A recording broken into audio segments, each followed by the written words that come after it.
The increased attention Caitlin Clark, Angel Reese have brought to WNBA hasn't been all positive. Minnesota Lynx coach Cheryl Reeves said she's incredibly drained professionally after the increased misogyny and racism within the WNBA during the 2024 season.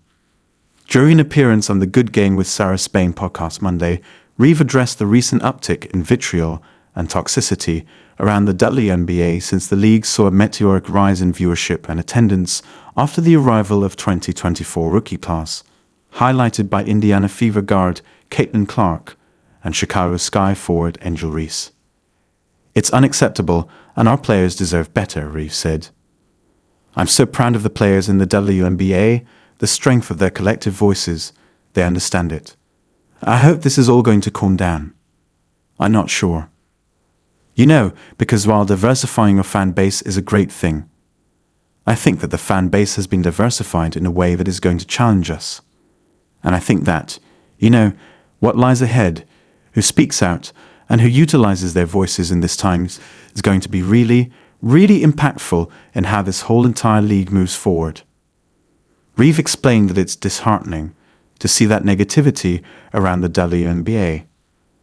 The WNBA, I don't want to say a safe space, but the WNBA was a space that we all felt like we could be ourselves. We were making great progress towards creating change for society larger, as a whole, right? And so to have this vitriol, this toxicity, it's a reminder. For example, diversity, equity, and inclusion. Coming out of the murder of George Floyd was one of the most amazing things. And I thought something that really was going to move corporate America forward, sports forward, opportunities. And look how fast all of that has been undone, and people standing proudly doing so. It's disheartening, and what I have tried to do, it's been an incredible summer. It's been incredibly difficult, incredibly draining professionally. And then now, to add that personally, I think finding the energy, and I will find it, to make sure that we cannot let this in the WNBA space. Reeves' comments came after WNBA Commissioner Kathy Engelbert faced backlash from players when she sidestepped a question about how she handles the darker side of social media and its impact on the league's players, specifically when it comes to Clark and Reese's fan bases and conversations about racism and sexuality.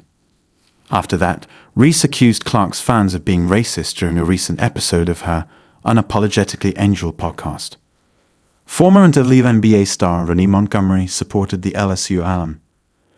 The new WNBA rookie class, highlighted by Clark, Reese and Sparks forward Cameron Brink, helped boost viewership, revenue, and attendance after their collegiate stardom transferred to the league from Iowa and LSU, respectively.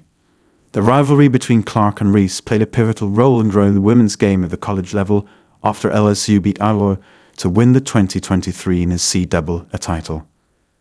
In 2024, the WNBA had its most watched season in its history, and the league committed $50 million over the next 2 years to provide full-time charter flight service for its teams. Reeves also opened up about the criticism she received as head coach of Team USA when Clark did not make the 12-player roster for the 2024 Summer Olympics in Paris. "I think what people don't get about it is the coach of the national team truly has no power in the selection of the team," Reeves said on Spain's podcast. USA Basketball faced backlash by leaving Clark off the Olympic roster, as some fans believed she would help increase viewership at the Summer Games. At the time, Selection Committee Chair Jen Rizzotti explained the decision came down to basketball criteria, and not the fame and attention Clark would bring to the Olympics. "My example that I give is, we were at a camp in Las Vegas, getting ready to go to Sydney, Australia for the World Cup. One of my players was there, Kayla McBride from the Minnesota Lynx," Reeves said. "I thought KMAC had a tremendous camp and should have gone with us to Sydney and had no indication that anyone felt differently, especially from our staff, and some of the committee was in our meetings. It felt as if we all felt the same, that KMAC had a great camp. And not that she make the final roster, because she still had to go to Sydney and make that final cut. But I learned at the 11th hour that they cut my player."